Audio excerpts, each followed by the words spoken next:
ವೀಕ್ಷಕರೇ, ವಿಶೇಷ ಕಾರ್ಯಕ್ರಮಕ್ಕೆ ಸ್ವಾಗತ. ನಾನು ಕವಿತಾ ಮಾಣಿ. ನಾವಿವತ್ತು ಪ್ರತಿಷ್ಠಿತ ಶಿಕ್ಷಣ ಸಂಸ್ಥೆಯಾಗಿರುವಂತಹ ಕಲ್ಲಡ್ಕ ಶ್ರೀರಾಮ ವಿದ್ಯಾಕೇಂದ್ರಕ್ಕೆ ಬಂದಿದ್ದೇವೆ. ಇಲ್ಲಿನ ವಿದ್ಯಾರ್ಥಿಗಳು ಅಟಲ್ ಟಿಂಕರಿಂಗ್ ಲ್ಯಾಬ್ ಮೂಲಕ ಒಂದು ಮಾದರಿಯನ್ನು ತಯಾರಿಸಿ ಅದು ರಾಷ್ಟ್ರ ಮಟ್ಟದಲ್ಲಿ ಸೆಲೆಕ್ಟ್ ಆಗಿದೆ. ಸೊ ಆ ಒಂದು ವಿದ್ಯಾರ್ಥಿಗಳ ಇಂಟರ್ವ್ಯೂ ಮಾಡೋದಕ್ಕೆ ನಾವಿವತ್ತು ಇಲ್ಲಿಗೆ ಬಂದಿದ್ದೇವೆ. ಎಲ್ರಿಗೂ ಗೊತ್ತಿರುವ ಹಾಗೆ ಅಟಲ್ ಟಿಂಕರಿಂಗ್ ಲ್ಯಾಬ್ ಅಂತ ಕೇಳಿರ್ಬೋದು ನೀವು. ಕೇಂದ್ರ ಸರ್ಕಾರದ ನೀತಿ ಆಯೋಗದ ಅಟಲ್ ಇನೋವೇಷನ್ ಮಿಷನ್ನ ಮಹತ್ವದ ಯೋಜನೆ ಇದಾಗಿದೆ. ಮಕ್ಕಳಿಗೆ ವಿಜ್ಞಾನ ಹಾಗೆಯೇ ತಂತ್ರಜ್ಞಾನ, ಇಂಜಿನಿಯರಿಂಗ್ ಹಾಗೂ ಮ್ಯಾಥಮೆಟಿಕ್ಸ್ ಎಜುಕೇಷನ್ ಅನ್ನು 6ನೇ ತರಗತಿಯಿಂದ 12ನೇ ತರಗತಿಯ ಮಕ್ಕಳಿಗೆ ಕಲಿಸುವ ಸಲುವಾಗಿ ಭಾರತದಾದ್ಯಂತ 10,000 ಅಟಲ್ ಲ್ಯಾಬ್ ಸ್ಥಾಪನೆಯಾಗಿದೆ. ಅದರಲ್ಲಿ ದಕ್ಷಿಣ ಕನ್ನಡ ಜಿಲ್ಲೆಯಲ್ಲಿ ಒಂದು ಮೊದಲು ಅಟಲ್ ಟಿಂಕರಿಂಗ್ ಲ್ಯಾಬ್ ಅನ್ನು ಶುರು ಮಾಡಿದ್ದು ಶ್ರೀರಾಮ ವಿದ್ಯಾಕೇಂದ್ರ. ಮಕ್ಕಳ ಸಂಶೋಧನಾ ಪ್ರವೃತ್ತಿಯ ಬೆಳವಣಿಗೆಯನ್ನು ಪರೀಕ್ಷಿಸುವುದಕ್ಕೆ ದೇಶಾದ್ಯಂತ ಅಟಲ್ ಹಾಗೂ ನಾನ್ ಅಟಲ್ ಶಾಲೆಗಳಿಂದಲೂ ಕೂಡ ಈ ಬಾರಿ ಬೃಹತ್ ಸ್ಪರ್ಧೆಯನ್ನು ಆಯೋಜನೆ ಮಾಡಲಾಗಿತ್ತು. MOE, AICTE, AIM ವತಿಯಿಂದ ಸ್ಕೂಲ್ ಇನೋವೇಷನ್ ಮ್ಯಾರಥಾನ್ ಅನ್ನುವಂತಹ ಒಂದು ಸ್ಪರ್ಧೆಯನ್ನು ಆಯೋಜನೆ ಮಾಡಿದ್ರು. ಇದರಲ್ಲಿ 6 ಲಕ್ಷಕ್ಕಿಂತಲೂ ಹೆಚ್ಚು ಮಕ್ಕಳು 1.5 ಲಕ್ಷಕ್ಕಿಂತಲೂ ಹೆಚ್ಚು ಮಾದರಿಯನ್ನು ತಯಾರು ಮಾಡ್ತಾರೆ. ಅದರಲ್ಲಿ ಶ್ರೀರಾಮ ಕೇಂದ್ರದ ವಿದ್ಯಾರ್ಥಿಗಳು ಕೋಳಿ ಫಾರಂನಲ್ಲಿ ರೈತರಿಗೆ ಕೋಳಿಯ ಗೊಬ್ಬರ ತಿರುವಿ ಹಾಕೋದಕ್ಕೆ ಸಹಾಯಕವಾಗುವಂತಹ ಮಾದರಿಯನ್ನು ತಯಾರು ಮಾಡ್ತಾರೆ. ಜಗನ್ ಆ್ಯಂಡ್ ಶಿವಾನ್ ಶೆಟ್ಟಿ ಎಂಬವರು. ಇದರಲ್ಲಿ ದಿ ಬೆಸ್ಟ್ 1500 ಮಾಡೆಲ್ಗಳು ಸೆಲೆಕ್ಟ್ ಆಗುತ್ತೆ. ಆನಂತರ ಬೇರೆ ಬೇರೆ ಹಂತಗಳ ಪರಿಶೀಲನೆಯ ಬಳಿಕ ದಿ ಬೆಸ್ಟ್ ಅಂದರೆ ಅದರಲ್ಲಿ 250 ಮಾಡೆಲ್ಗಳು ಸೆಲೆಕ್ಟ್ ಆಗುತ್ತೆ. ಅದರಲ್ಲಿ ಶ್ರೀರಾಮ ವಿದ್ಯಾಕೇಂದ್ರದ ಜಗನ್ ಆ್ಯಂಡ್ ಶಿವಾನ್ ಶೆಟ್ಟಿ ಮಾಡಿರುವಂತಹ ಮಾಡೆಲ್ಗಳು ಕೂಡ ಸೆಲೆಕ್ಟ್ ಆಗಿದೆ. ಸೊ ಇದೀಗ ಅವ್ರ ಹತ್ರ ಮಾತಾಡ್ಸೋಣ. ಈ ಒಂದು ಮಾಡೆಲನ್ನು ತಯಾರಿಸೋದಕ್ಕೆ ಹೇಗೆ ಪ್ಲಾನ್ ಬಂತು ಆ್ಯಂಡ್ ಎಷ್ಟು ದಿನ ತಗೊಂಡಿದ್ದಾರೆ ಎಲ್ಲವನ್ನ ಕೂಡ ನೋಡ್ಕೊಂಡು ಬರೋಣ.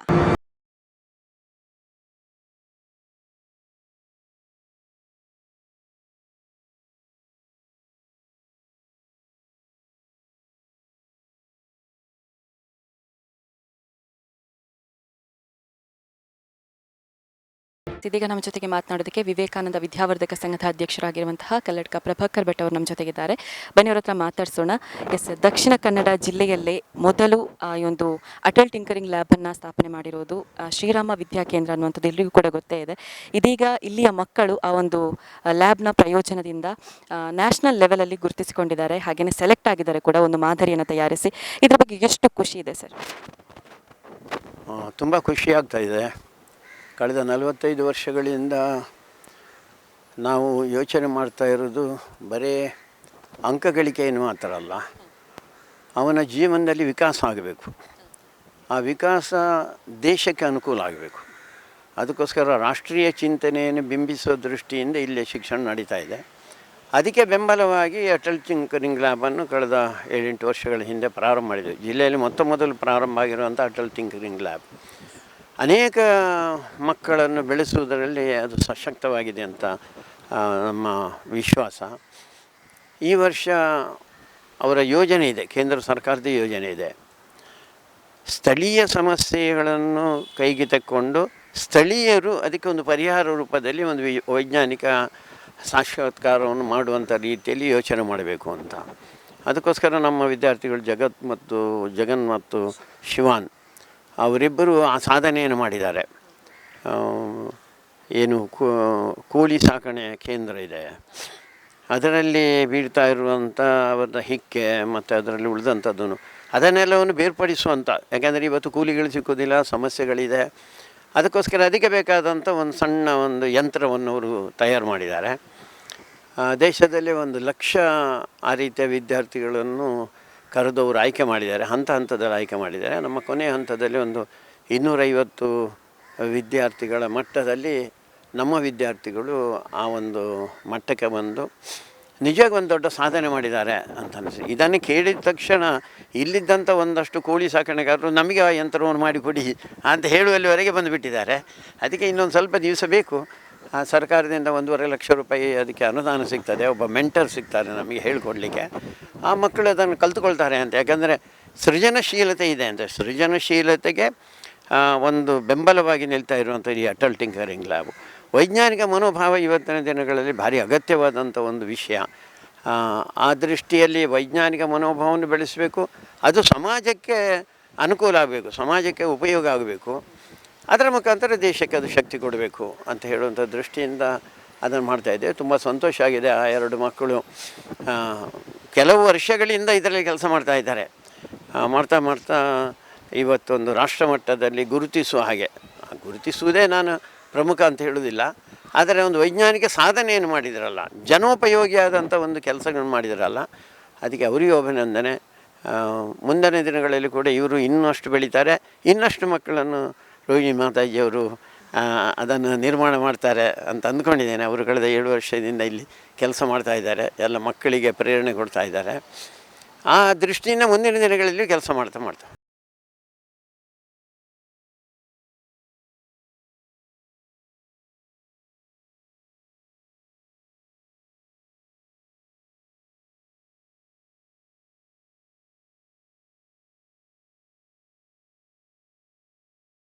ಎಸ್, ಇದೀಗ ಈ ಒಂದು ಮಾದರಿನ ತಯಾರು ಮಾಡಿರುವಂತಹ ಜಗನ್ ಆ್ಯಂಡ್ ಶಿವಾನ್ ಶೆಟ್ಟಿ ಅವರು ನಮ್ಮ ಜೊತೆಗಿದ್ದಾರೆ.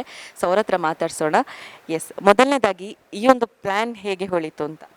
ಲೋಕಲ್ ಫಾರ್ಮ್ಸಲ್ಲೆಲ್ಲ ಈಗ ರೈತರೆಲ್ಲ ಗೊಬ್ಬರವನ್ನು ಮಗುಚಿ ಹಾಕಲಿಕ್ಕೆ ತುಂಬ ಕಷ್ಟಪಡ್ತಾರೆ. ಅಂದರೆ ಸಣ್ಣ ಸಣ್ಣ ಕೈ ಹಿಡಿಗಳೆಲ್ಲ ಬಳಸಿಕೊಂಡು ಅದು ತುಂಬ ಟೈಮ್ ಲ್ಯಾಪ್ಸ್ ಆಗ್ತದೆ. ಅಂದರೆ ಜಾಸ್ತಿ ಲೇಬರ್ ಕಾಸ್ಟ್ ಜಾಸ್ತಿ ಆಗ್ತದೆ. ಆದ್ದರಿಂದ ಇದನ್ನೊಂದು ಆಟೋಮೆಟಿಕ್ ಆಗಿ ಮಾಡುವ ಹಾಗೆ ಒಂದು ಪ್ಲ್ಯಾನ್ ಬಂತು ನಮಗೆ. ಹಾಗೆ ಈ ಮಿಷಿನನ್ನೊಂದು ಮಾಡಿದ್ದೇವೆ. ಹಾಗೆ ಇದಕ್ಕೆ ಸಂಬಂಧಪಟ್ಟಾಗೆ ಯಾರೆಲ್ಲ ನಿಮಗೆ ಸಪೋರ್ಟ್ ಮಾಡಿದ್ದಾರೆ? ನಮಗೆ ಇದರಲ್ಲಿ ನಮ್ಮ ಫ್ರೆಂಡ್ ಆದ ಆದಿತ್ಯ ಮತ್ತು ಇನ್ನಿತರ ಕೆಲವರು ಫ್ರೀ ಕ್ಲಾಸಲ್ಲಿರುವಾಗ ಬಂದು ಸಹಾಯ ಮಾಡಿದ್ದಾರೆ, ಮತ್ತು ಟೀಚರ್ಸ್ ಎಲ್ಲ ಸಹಾಯ ಮಾಡಿದ್ದಾರೆ. ಇದನ್ನು ಹೇಗೆ ಮಾಡಬೇಕು, ಯಾವ ರೀತಿಯಾಗಿ ಶೇಪ್ ಕೊಡಬೇಕು, ಯಾವ ರೀತಿಯಾಗಿ ಡಿಸೈನ್ ಇರಬೇಕು, ಅದೆಲ್ಲ ನಮಗೆ ಕೊಟ್ಟಿದ್ದಾರೆ. ಓಕೆ, ಇದಕ್ಕೆ ಸಂಬಂಧಪಟ್ಟಂಥ ಮೆಟೀರಿಯಲ್ಗಳೆಲ್ಲ ಇಲ್ಲೇ ಸಿಗ್ತಾ ಹೇಗೆ? ಅದೇ ಇದು IITL ಲ್ಯಾಬಲ್ಲಿದ್ದ ಮೆಟೀರಿಯಲನ್ನು ಯೂಸ್ ಮಾಡಿ ನಾವು ಈ ಮಾದರಿಯನ್ನು ತಯಾರಿಸ್ತೀವಿ. ಎಷ್ಟು ದಿನ ತಗೊಂಡಿದ್ದೀವಿ? ನಾವು ಒಂದು ಸುಮಾರು 15 ದಿವಸದಿಂದ 16 ದಿವಸ ತಗೊಂಡಿದೆ. 20 ದಿನದ ಮಾಡಿ ರೆಡಿ ಮಾಡಿದ್ದೀವಿ ಮಾಡೆಲನ್ನು. ಹಾಗೆ ಅಂದರೆ ಫ್ರೀ ಸಿಕ್ಕಾಗೆಲ್ಲ ಬಂದು ಅದನ್ನು ಟೈಮನ್ನು ಯೂಸ್ ಮಾಡಿಕೊಂಡು ಇದನ್ನು ತಯಾರು ಮಾಡಿದ್ದೀರಿ. ಓಕೆ, ಇದಕ್ಕೆ ನಿಮ್ಮ ಟೀಚರ್ಸ್ನ ಸಪೋರ್ಟ್ ಎಲ್ಲ ಹೇಗೆ? ಅವರು ಅಂದರೆ ನಮಗೆ ಬೆಸ್ಟ್. ಅಂದರೆ ಎಲ್ಲ ನಾವು ಒಂದು ಡಿಸೈನ್ ಮಾಡಬೇಕು. ಈಗ ಈ ಮೆಟೀರಿಯಲ್ ಈ ಫುಲ್ ಮಾಡಲಲ್ಲಿ ಯಾವುದು ಡಿಸೈನ್ ಬೇಕಾದರೂ ಕೂಡ ಅವರೇ ನಮಗೆ ಗೈಡ್ಲೈನ್ಸ್ ಕೊಡ್ತಾರೆ. ಅಂದರೆ ಹೇಗೆ ಆಗಬೇಕು. ಈಗ ಒಂದು ಗೊಬ್ಬರ ತಿರುವು ಹಾಕಲಿಕ್ಕೆ ಅವರಿಗೊಂದು ಪ್ಲ್ಯಾನ್ ಇರ್ತದೆ. ಅಂದರೆ ಹೇಗೆ ಅದು ಮಗುಚಿ ಆಗ್ತದೆ, ಹೇಗೆ ವರ್ಕ್ ಆಗ್ತದೆ, ಹಾಗೆ ಅದರಲ್ಲಿ ಅವರ ಗೈಡ್ಲೈನ್ಸ್ ಇಟ್ಕೊಂಡು ನಾವು ಈ ಮಾದರಿಯನ್ನು ಮಾಡಿದ್ದೇವೆ. ಹಾಗೆ ಓಕೆ, ಗೈಡ್ಲೈನ್ಸ್ ಇಟ್ಕೊಂಡು ಈ ಒಂದು ಮಾದರಿನ ಮಾಡಿದ್ರಿ. ಎಲ್ಲಾದರೂ ಫೇಲ್ಯೂರ್ ಆಗಿತ್ತಾ ಫಸ್ಟಿಗೆ, ಮತ್ತೆ ಸಕ್ಸಸ್ ಆಯಿತಾ, ಆ ಥರ ಏನಾದರೂ ಇದೆಯಾ? ಆ ಥರ ಏನಿಲ್ಲ, ಆದರೆ ಆಗಿದೆ. ಆಗಿದೆ. ಎಷ್ಟು ಖುಷಿ ಇದೆ ಈಗ ನೀವು ದಿ ಬೆಸ್ಟಲ್ಲಿ 250 ಜನರಲ್ಲಿ, ಅಂದರೆ 250 ಸಂಸ್ಥೆಯಲ್ಲಿ ನೀವು ಕೂಡ ಒಂದು ಸೆಲೆಕ್ಟ್ ಆಗಿದ್ದೀರಾ. ಸೊ ಅದೊಂದು ಎಷ್ಟು ಖುಷಿ ಇದೆ? ನಮಗೆ ತುಂಬ ಖುಷಿ ಆಗ್ತದೆ. ಯಾಕಂದರೆ 1,00,000 1.5 ಲಕ್ಷ ಮಾದರಿಯಲ್ಲಿ ಒಂದು 250 ಸೆಲೆಕ್ಟ್ ಆಗೋದಂದ್ರೆ ನಮಗೆ ಬಹಳ ಖುಷಿ ಆಗ್ತದೆ. ಒಂದು ಕನ್ನಡ ಮಾಧ್ಯಮ ಶಾಲೆಯಲ್ಲಿ ಇದ್ದುಕೊಂಡು ಇಷ್ಟು ಒಂದು ದೊಡ್ಡ ಸಾಧನೆ ಮಾಡೋದಾದರೆ ಭಾರಿ ಖುಷಿಯಾಗಿದೆ. ನಿಮ್ಗೆ ಎಷ್ಟು ಖುಷಿ? ನಮಗೆ ಸಹ ತುಂಬ ಖುಷಿ ಇದೆ. 1.5 ಲಕ್ಷದಲ್ಲಿ 250 ಅಂದರೆ ಎಷ್ಟು ಗ್ಯಾಪ್ ಉಂಟು. ಅದರಲ್ಲಿ 1,500 ಸೆಲೆಕ್ಟ್ ಆಗಿ 250 ಸೆಲೆಕ್ಟ್ ಆಗಿ ನಮಗೆ ಭಾಳ ಖುಷಿ ಇದೆ. ಹಾಗೆ ಪ್ರೈಮರಿಯಿಂದೆಲ್ಲ ಎಲ್ಲರೂ ಗಾಡ್ ಬ್ಲೆಸ್ ಅಂತ ಹೇಳ್ತಿದ್ದಾರೆ. ಫ್ರೆಂಡ್ಸ್ಗೆ ತುಂಬ ಖುಷಿಯಾಗಿದೆ. ಅಂದರೆ ಒಂದು ಅವರದ್ದು ಒಟ್ಟಿಗಿರುವ ಹೀಗೆ ಒಂದು ನ್ಯಾಷನಲ್ ಲೆವೆಲಲ್ಲಿ ಒಂದು ಸೆಲೆಕ್ಟ್ ಆಗಿದೆ ಅಂತ ಭಾರಿ ಖುಷಿಯಾಗಿದೆ ಅವರಿಗೆ.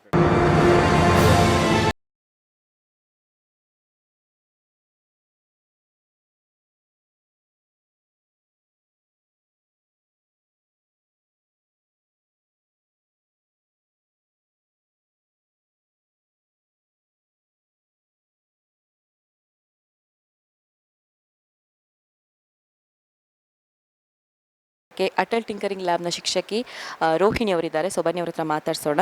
ಎಸ್, ವಿದ್ಯಾರ್ಥಿಗಳು ರೈತರಿಗೆ ಸಂಬಂಧಪಟ್ಟಾಗೆ ಒಂದು ಮಾದರಿಯನ್ನು ತಯಾರಿಸಿದ್ದಾರೆ. ಸೊ ನೀವು ಯಾವ ರೀತಿಯಲ್ಲಿ ಇದಕ್ಕೆ ಗೈಡ್ಲೈನ್ಸ್ ಮಾಡಿದಿರಿ ಮತ್ತು ಇದರಿಂದ ಎಷ್ಟು ಹೆಲ್ಪ್ ಆಗಿದೆ ಮಕ್ಕಳಿಗೆಲ್ಲ?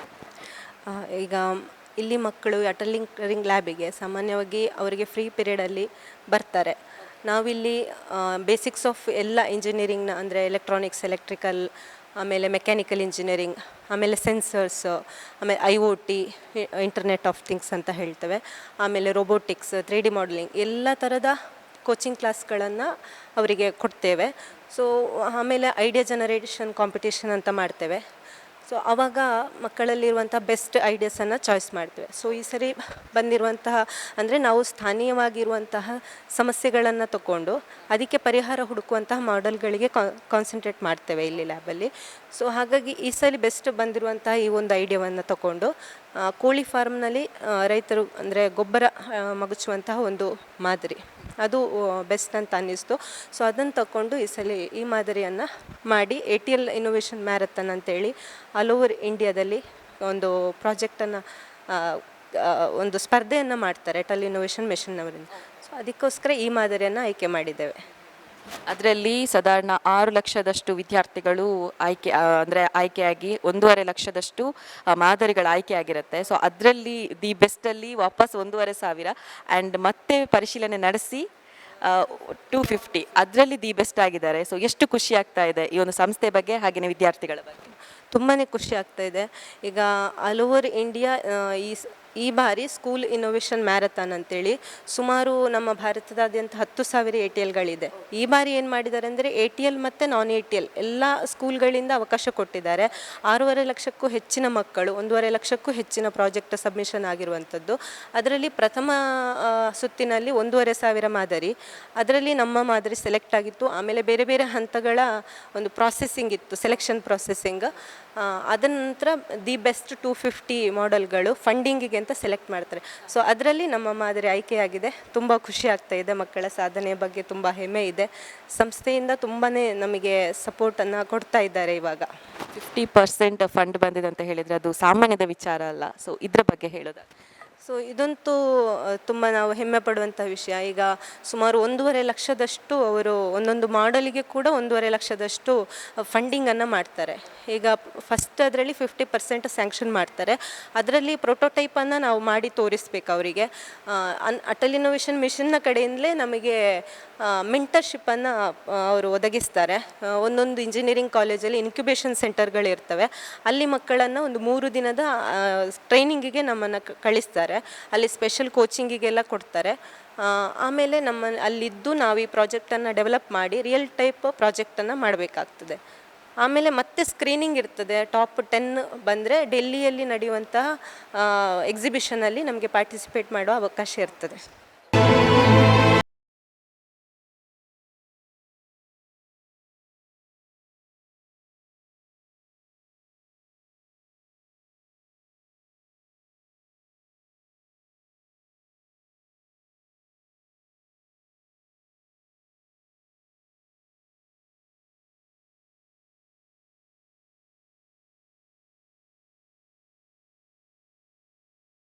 ಇದೀಗ ನಮ್ಮ ಜೊತೆಗೆ ಶ್ರೀರಾಮ ವಿದ್ಯಾಕೇಂದ್ರದಲ್ಲಿ ಕಲಿತಾ ಇರುವಂತಹ ವಿದ್ಯಾರ್ಥಿಗಳು ನಮ್ಮ ಜೊತೆಗಿದ್ದಾರೆ. ಸೊ ಬನ್ನಿ ಅವ್ರ ಹತ್ರ ಮಾತಾಡ್ಸೋಣ.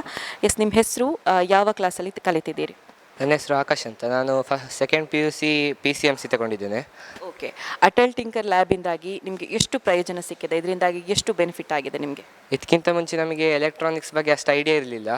ಇಲ್ಲಿಂದ ಅಟಲ್ ಟಿಂಕರಿಂಗ್ ಲ್ಯಾಬ್ ಬಂದಾದಮೇಲೆ ಆರ್ಡಿನೋ, ಆಮೇಲೆ ಉಳಿದಂತಹ ಯಾವುದ್ಯಾವುದು ಸೈಂಟಿಫಿಕ್ ವಸ್ತುಗಳನ್ನು ಹೇಗೆ ಉಪಯೋಗಿಸಬೇಕು ಅದೆಲ್ಲ ತುಂಬ ಕಲ್ತ್ವಿ.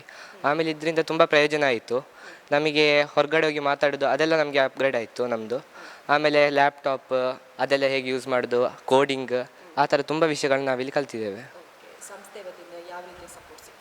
ಸಂಸ್ಥೆ ವತಿಯಿಂದ ಈಗ ನಾವು ಯಾವುದಾದ್ರು ನಮ್ಮ ಹೊಸ ಯಾವುದಾದ್ರು ಯೋಚನೆ, ಐಡಿಯಾ ಯಾವುದಾದ್ರು ಇದ್ದರೆ ಇಲ್ಲಿ ಅದಕ್ಕೆ ಸಹಾಯ ಮಾಡ್ತಾರೆ, ಹೆಲ್ಪ್ ಮಾಡ್ತಾರೆ. ಅದಕ್ಕೆ ಬೇಕಾದರೆ ಅವರೇ ಇನ್ವೆಸ್ಟ್ ಮಾಡಲಿಕ್ಕೆ ರೆಡಿ ಇದ್ದಾರೆ. ಇದರಿಂದ ನಮಗೆ ತುಂಬ ಸಹಾಯ ಆಯಿತು. ಆಮೇಲೆ ನಾವಿಲ್ಲಿ ನಮ್ಮ ಐಡಿಯಾನೆಲ್ಲ ಹೇಳ್ಬೋದು, ಅದಕ್ಕೆ ನಮಗೆ ಗೈಡೆನ್ಸು ಸಿಗ್ತದೆ. ಅದಕ್ಕೆ ನಾವು ತುಂಬ ಧನ್ಯವಾದ ಹೇಳ್ತೇವೆ. ಟಿಂಕರಿಂಗ್ ಲ್ಯಾಬಲ್ಲಿ ನೀವೇನಾದರೂ ಹೊಸದಾದ ಮಾಡೆಲನ್ನು ಏನಾದರೂ ಮಾಡಿದ್ದೀರಾ? ಅಂದರೆ ಇದಕ್ಕಿಂತ ಮುಂಚೆ ಸಿಕ್ಕಂಥ ಅವಕಾಶಗಳೆಲ್ಲ ಟೈಮಲ್ಲಿ ಕೂಡ ಕೊಟ್ಟಿದ್ದಾರೆ. ಅಂದರೆ ಯಾವ ರೀತಿಯಲ್ಲಿ ಹೊಸ ಐಡಿಯಾಸ್ಗಳಿದ್ದರೆ ಅದನ್ನೆಲ್ಲ ಮಾಡಲಿಕ್ಕೆ. ಸೊ ಇದಕ್ಕಿಂತ ಮುಂಚೆ ಕೂಡ ಮಾಡೆಲ್ಸ್ ಮಾಡಿದ್ದೇವೆ. ಒಂದು ಅರಕನೆಟ್ ಮೆಷಿನ್ ಅಂತ ಹೇಳಿ, ಅಂದರೆ ಮಳೆಗಾಲ ಟೈಮಲ್ಲಿ ಅಥವಾ ರೈತರಿಗೆ ಯೂಸ್ ಆಗಲಿಕ್ಕೋಸ್ಕರ ಯಾವ ರೀತಿಯಾಗಿ ಸ್ಟೋರೇಜ್ ಮಾಡ್ಬೋದು ಅಡಿಕೆಯನ್ನೆಲ್ಲ. ಸೊ ಆ ಮಾಡೆಲ್ ಮಾಡಿದ್ವಿ.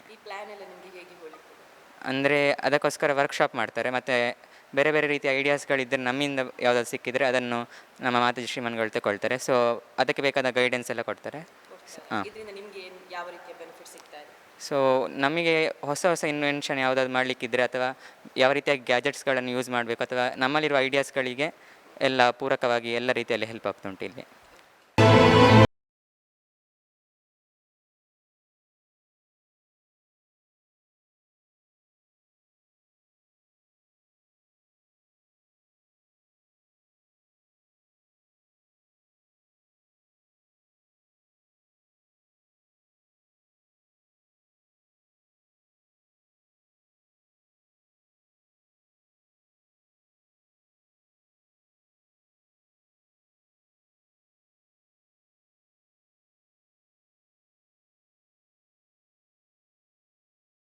ಇದೆಲ್ಲ ಒಂದು ರೀತಿಯಲ್ಲಿ ಶಿಕ್ಷಣಕ್ಕೆ ಸಂಬಂಧಪಟ್ಟ ಹಾಗೆ ಸುದ್ದಿಯಲ್ಲಿರುವಂತಹ ಶ್ರೀರಾಮ ವಿದ್ಯಾಕೇಂದ್ರದ ವಿದ್ಯಾರ್ಥಿಗಳು ತಯಾರು ಮಾಡಿದಂತಹ ಮಾಡೆಲ್ ಇದೀಗ ನ್ಯಾಷನಲ್ ಲೆವೆಲಲ್ಲಿ ಸೆಲೆಕ್ಟ್ ಆಗಿ ಆ ಒಂದು ವಿದ್ಯಾರ್ಥಿಗಳು ಎಷ್ಟು ಕಷ್ಟಪಟ್ಟಿದ್ದಾರೆ ಆ್ಯಂಡ್ ಯಾವ ರೀತಿಯಲ್ಲಿ ಮಾಡೆಲನ್ನು ತಯಾರಿಸಿದ್ದಾರೆ, ಇದಕ್ಕೆ ಎಷ್ಟು ದಿನ ತಗೊಂಡ್ರು ಎಲ್ಲವನ್ನ ಕೂಡ ನೋಡ್ಕೊಂಡು ಬಂದ್ರಿ. ಈ ವಿದ್ಯಾರ್ಥಿಗಳಿಗೆ ನಿಮ್ಮದು ಕೂಡ ಒಂದು ಬ್ಲೆಸ್ಸಿಂಗ್ ಇರಲಿ ಅಂತ ಹೇಳ್ತಾ ಇದಾಗಿತ್ತು ಈ ಹೊತ್ತಿನ ವಿಶೇಷ ಕಾರ್ಯಕ್ರಮ. ನೋಡ್ತಾ ಇರಿ ಕಹಳೆ ನ್ಯೂಸ್, ಇದು ಸಮಾಜದ ಜಾಗೃತಿಗಾಗಿ ವಸ್ತುನಿಷ್ಠ ವರದಿ.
ಹಾಯ್ ಅಮ್ಮ. ಹಾಯ್. ಇವತ್ತು ನನ್ನ ಫ್ರೆಂಡ್ ಒಬ್ಳು ಅವ್ರ ಅಮ್ಮಂಗೆ ಸರ್ಪ್ರೈಸ್ ಗಿಫ್ಟ್ ಕೊಟ್ಲು ಗೊತ್ತಾ? ಬರ್ಡೇನಾ? Special day. ಏನ್ ಗಿಫ್ಟ್ ಕೊಟ್ಲು? ನನ್ನಮ್ಮ ಬೆಸ್ಟ್ ಆರ್ಕಿಟೆಕ್ಟ್ ಅವಾರ್ಡ್ ತಗೋತಿರೋ ದಿನ ನನ್ನ ಕಡೆಯಿಂದ ಪ್ರೀತಿಯ ಗಿಫ್ಟ್.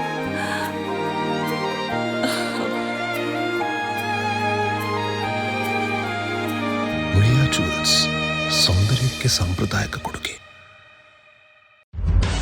ನಿಖರ ಸುದ್ದಿ, ಸದಭಿರುಚಿಯ ಕಾರ್ಯಕ್ರಮ. ನೀವು ನೋಡ್ತಾ ಇದ್ದೀರಾ ಕಹಳೆ ನ್ಯೂಸ್, ಸಮಾಜದ ಜಾಗೃತಿಗಾಗಿ ವಸ್ತುನಿಷ್ಠ ವರದಿ.